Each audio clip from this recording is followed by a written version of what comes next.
Hi, this is Karl Robb. The following interview was done in July 2020 during COVID. I'm happy to report that since then, I found a speech-language therapist in my area that does speak out. It also has a loud crowd, and I find great benefit from it. I hope you enjoyed the interview. Thanks for joining me. Bye-bye. I want to welcome and thank my dear friend Samantha Elandary for joining me today.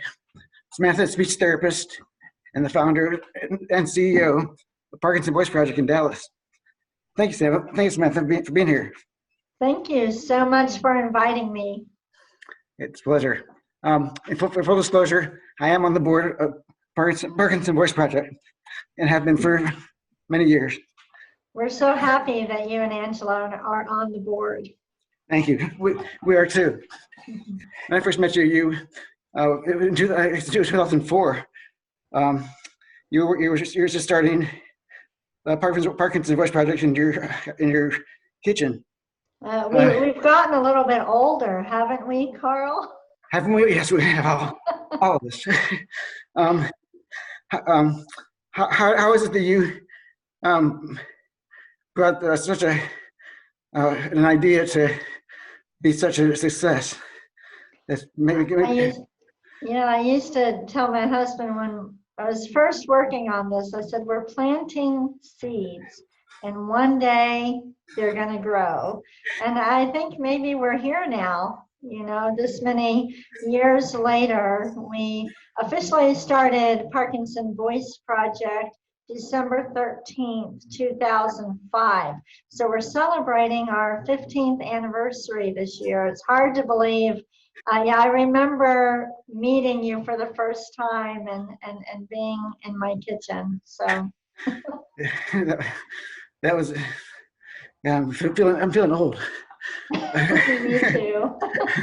Me too. I think my children were only 8 and 9 years old, and now they're out of college and everything. So it's hard to, it seems like it's been so long, and sometimes I look at what we've accomplished and I feel like maybe we should be further along than we were, but then other times I think we've been smart about things.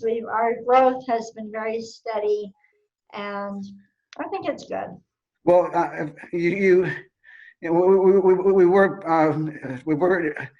at one point. It was Texas Voice Project, wasn't it? Yeah, when I first met with the attorneys to start the nonprofit, it actually was the Dallas project. Oh. And our attorney said, there's a lot of money in Houston. You sure we don't want to call it the Texas Voice Project? And so I said, okay, well, we'll call it Texas. But by 2011, so we started in 2005, by 2011, we realized that, not only can we help people in the Dallas-Fort Worth area, we actually can replicate the program and help people everywhere. So that's when the name changed from Texas Voice Project to Parkinson Voice Project. And in fact, some people tell me, why do you call it a project? It's not a project anymore, it's working. That's you don't want to change the logo now. It would confuse everybody. It would be too expensive to change the letterhead and everything, but you know what? It is still a project because people. It's new for a lot of people. There's so many people in the medical community, speech-language pathologists, patients, families who don't even know that we exist and don't know that it really is possible to improve the speech and voice in people with Parkinson's. So it is still a project. We have our method down, but yes, now the goal is to get it out to as many people with Parkinson's as possible. And that project is replicating over and over, isn't it? It's pretty exciting. So not only are people in our clinic receiving treatment, but we're now training speech-language pathologists across the US and abroad. We're able to teach them how to do the treatment, how we do it, and then they're replicating it in their hospitals, their universities, their outpatient clinics. I'm really excited about the universities though, because the university speech therapy clinics are implementing the program, and now all of their graduate students are learning about Parkinson's and then learning how to help people with Parkinson's. Now you are and you were a speech therapist. What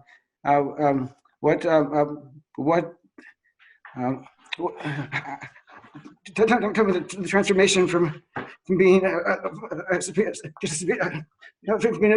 therapist to being the founder of this project. Oh gosh, I didn't know what I was doing at the beginning. I actually went to school to be an English major. And I needed, right, yeah, us English majors, yes, I needed a minor. And I was born with a cleft palate and went through a lot of speech therapy as a child. And so I thought, well, for a minor, I'll take some classes in speech pathology and just learn a little bit more. But when I did that, I really enjoyed it. So I went on and got my master's. You have to have a master's degree to be licensed, to be a licensed speech pathologist and do an internship. So I finished that. And, becoming the founder of Parkinson Voice Project, I don't know, maybe I can credit that to my grandparents and to my mother. My grandparents started a Mexican food restaurant in San Antonio, and I worked, as soon as my mom would let me go work. I grew up working in the restaurant. I guess that's where I learned about business, and I'm sure that helped me a lot in terms of starting Parkinson Voice Project. But we also have had so many people along the way that have helped. Our attorneys, our patients, people with Parkinson's that wanted to see this happen. In fact, when Parkinson Voice Project finally started, in 2005, I had been working on this project for 6 years. And I remember when it finally was official, I received an email, I still have it, and it says, "Hallelujah, it's about damn time." And that was one of my Loud Crowd members who sent me that because he knew how it had taken many different trials and different avenues trying to figure out how can we provide the best quality treatment, speech treatment for people with Parkinson's. And after trying to do that in a hospital, trying to start a private practice, all these different ways, finally realized that in order to help more people, Parkinson Voice Project needed to be a nonprofit organization. That's not to say the treatment can't be done in a hospital, it can. But there's a lot to figuring all of this out. And so in the nonprofit sector, we're able to get the protocol down. Now, COVID-19 right now is a perfect example. All of a sudden, clinics everywhere are finding themselves where they need to move to teletherapy. Well, there's a lot involved in transitioning the treatment from in-person to teletherapy.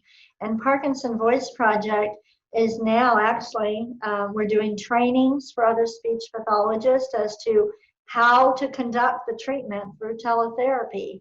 But it took a lot of hours and a lot of time from my staff, money from our donors to figure out the protocol. And we're able to do that. And then we can teach it to other people so that they can do it, so that people with Parkinson's will get the best treatment, whether it's in person or it's through teletherapy. I want to ask you what Loud Crowd is, but first, I guess, how is Parkinson Voice Project a little different than what else is available?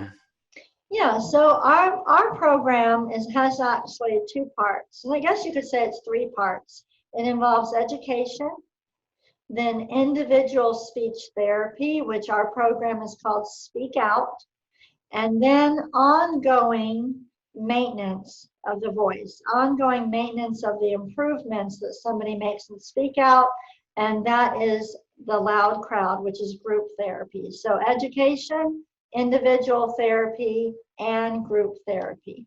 Education, because in order for people with Parkinson's to get better, they really need to understand what's causing the speech deficits, and they need to understand intent. Our program is all about learning to speak with intent. And that deals with the fact that humans have two motor systems. We have an automatic motor system and an intentional motor system. Those aren't the medical terms, but that's how we describe them. And the automatic motor system is highly dependent on dopamine.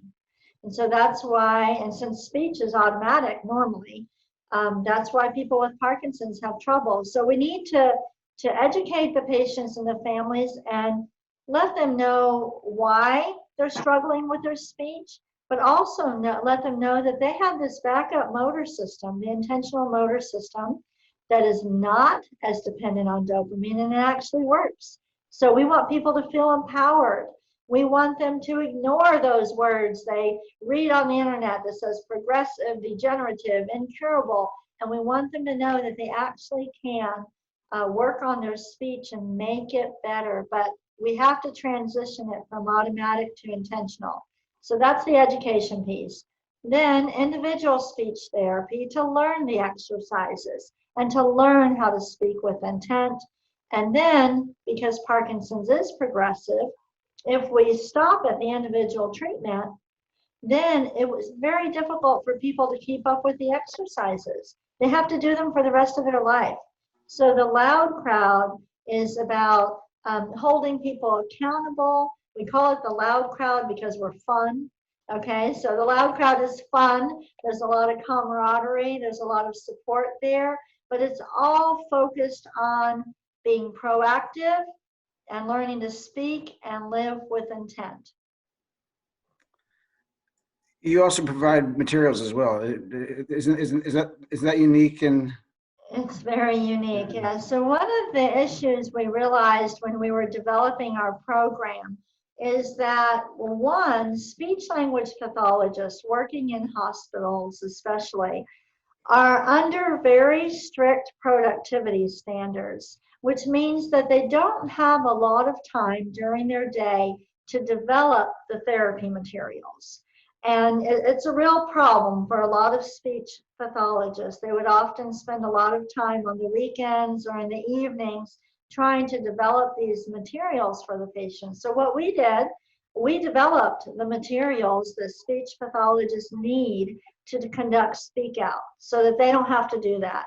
And in fact, when a speech-language pathologist registers and goes through our training, they receive 10 hours of continuing education that they can use for their speech license. And they also receive therapy materials to help them conduct the treatment. And then in addition to the speech pathologist, our organization has also made a commitment to provide a speak out workbook. It's a therapy workbook for every person with Parkinson's in the United States who is going through speak out. And then non-US, we have an e-library that we give those patients access to. Unfortunately, we can't afford to ship the workbooks out, outside of the US, but we created an e-library that has the workbook in it, and that way patients outside of the US can access it. And we've started translating the program. So now it's translated, it's available in 7 different languages. And as we expand, we will translate it into more languages, and we can put all of those in the e-library so that people with Parkinson's all over the world will be able to learn how to speak with intent. Wonderful. Who is Daniel R. Boone, and how has he affected the project? Daniel R. Boone is a world-renowned speech-language pathologist. He passed away a couple years ago, but he was our mentor, and it was actually Dr. Boone who came up with speaking with intent. He is the one that actually discovered this in the late 1950s, if you can believe. He recognized it in the late 1950s, and he published a little bit. He published several textbooks, voice textbooks, and it's just a little piece of the workbook, the textbook that talks about intention and Parkinson's. And I'm trying to think what year it was. It was probably 2008 or so that I reached out to Dr. Boone. Actually, I Googled him And I found a website and an email address, and I emailed him to ask him about intention and about, what I'd read in his book. And to be honest, I didn't think that I would get a response. I just kind of put it out there and said, well, let me see what happens. And a few days later, now remember, this is a world-renowned speech-language pathologist. I used his textbooks when I went through graduate school. So a few days after I emailed him, the front office rings my office and says, there's a Dan Boone on the phone. And first I was like, Dan Boone, I don't know. And I was like, oh my God, that is Dr. Boone on the phone. And it was really amazing. And he talked to me about intent, talked to me about the exercises that he found helpful for Parkinson's. And I invited him to come to Dallas to our clinic to see what we were doing. And Wow. he was so impressed that he ended up, at that point, we were already developing Speak Out. But what Dr. Boone did, we knew that if people with Parkinson's put forth more effort, we knew that if they were deliberate, they sounded better. But it was Dr. Boone who explained to us the difference between the automatic and the intentional motor system. And he really explained why people with Parkinson's get better when they put forth more effort. So that was his contribution. And then that's where we came up with Speak with Intent. So he's sort of the Elvis of speech therapy, I guess. Yes. Yeah, I usually call him the Pope of speech Pope of speech therapy. But yes, Elvis of speech therapy would be good. Yes. Where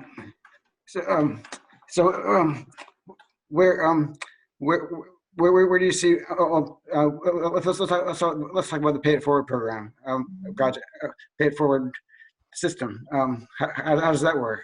Yeah, it's very unique. I'm not sure of another clinic that does this, but in 2008, we implemented the Pay It Forward concept for our clinic. And what that means is, since 2008, Parkinson Voice Project has not charged anyone for any speech therapy services, and we don't bill insurance.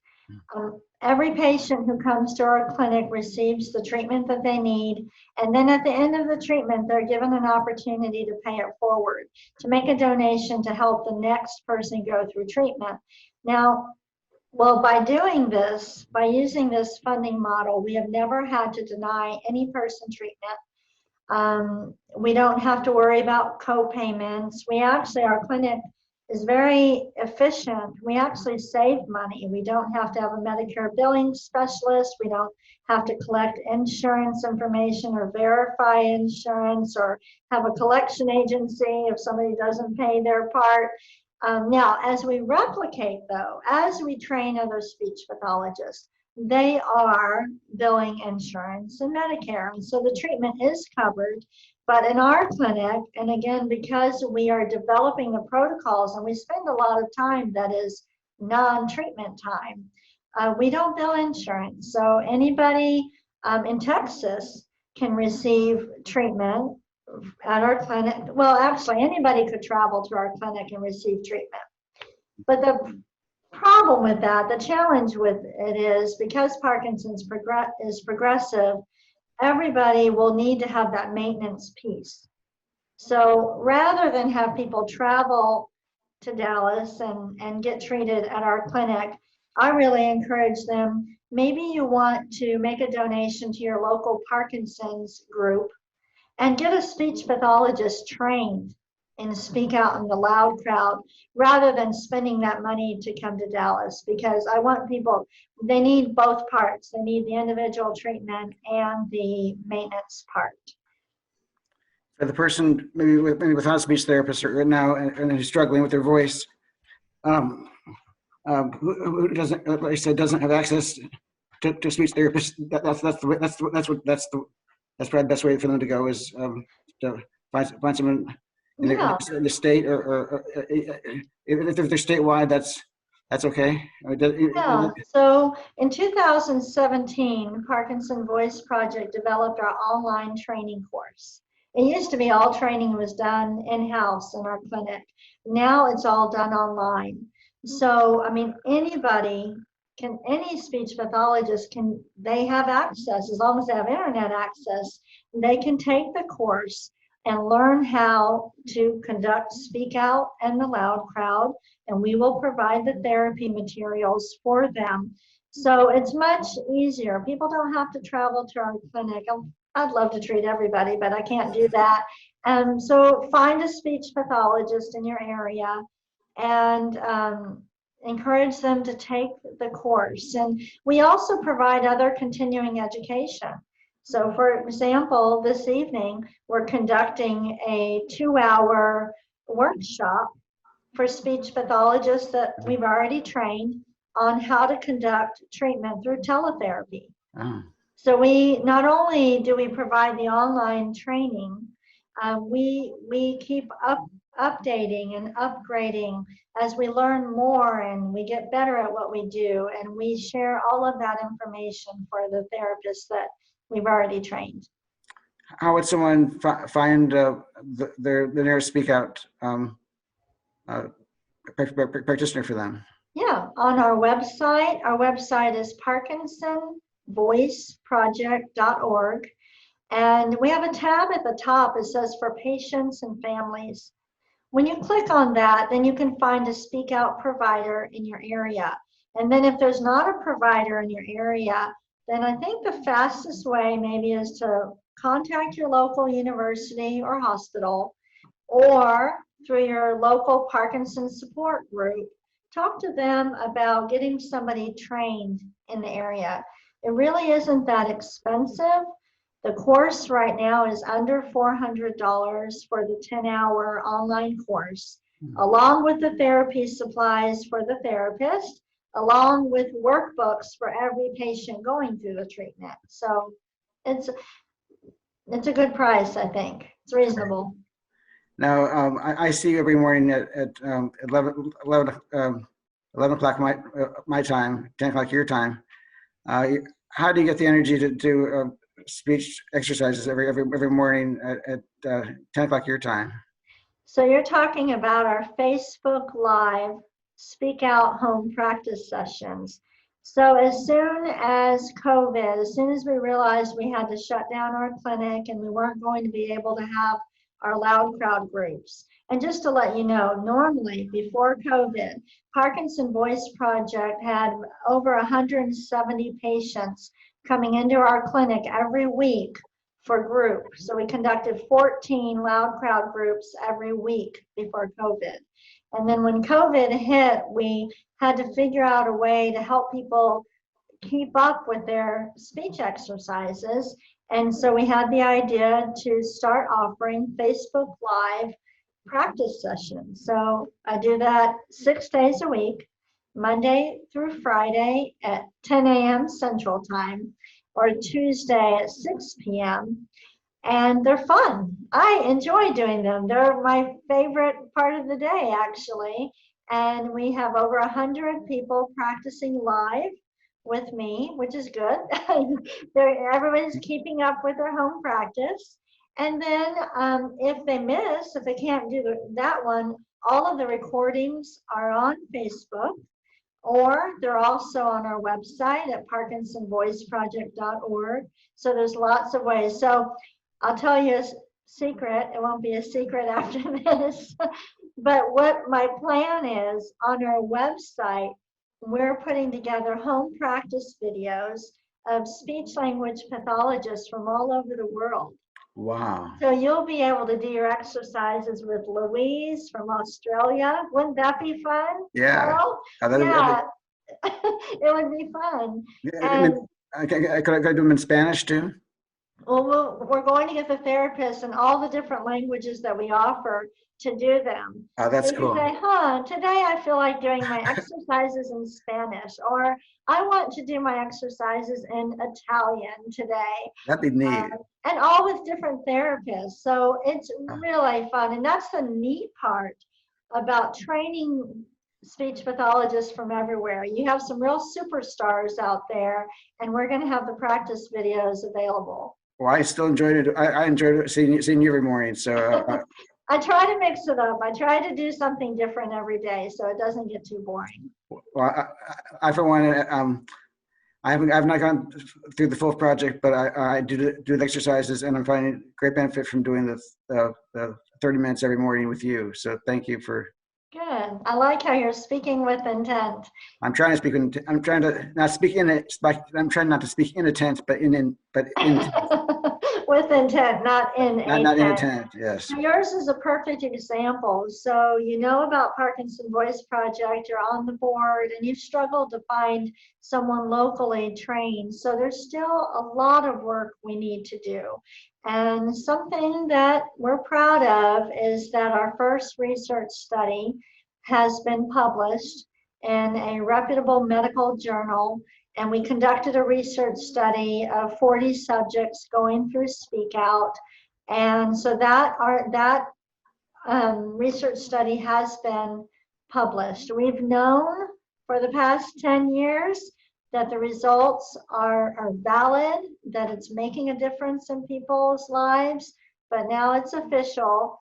Now, that was the first research study that we conducted with Dr. Allison Behrman from Lehman College, but other clinics, other universities have already been doing research. So that's really important. So the next plan is to keep working on that and have it published in a neurology journal or movement disorders journal. We're making steady gains.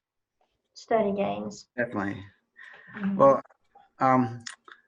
I think I want to thank you for joining us today. It's you're doing amazing work, and I appreciate taking the time to speak with us and tell us about the Parkinson's Voice Project and in Richardson, Texas. It is Richardson, Texas. I say Dallas. Dallas is across the street. People don't know where Richardson is, but it's just across the street from Dallas. It's yes. It's a cute little town. It's not that little. No. But is there anything you want to leave us with? I think the one thing, I talked about how we've made steady progress, and we might have, sometimes I wish it would have been more. I think one thing that I'm really proud of, as being a nonprofit, how fiscally responsible we are. Parkinson Voice Project does not have any debt. We've never had any debt. We have a beautiful now, thanks to our donors, a 10,000 square foot clinic. It's a beautiful clinic. I think it's a happy place when you walk in, but we've been very careful about how we use donor funds. And I would say that's one thing that I'm very proud of, that we've never had any debt. And so, we're making steady progress. We want to be smart about it. We don't want to bite off more than we can chew. And that's been one of the concerns that we try. There's so much we want to do that we just need to be patient and take one step at a time and be smart about it and be respectful to our donors and everybody who has invested so much in getting this project going. Samantha Elandary from Parkinson Voice Project, thank you so much for joining me today, and I'm sure we'll be hearing from you more in the future, for sure. Yeah, thank you so much. Really appreciate it. I appreciate it too. Thank you.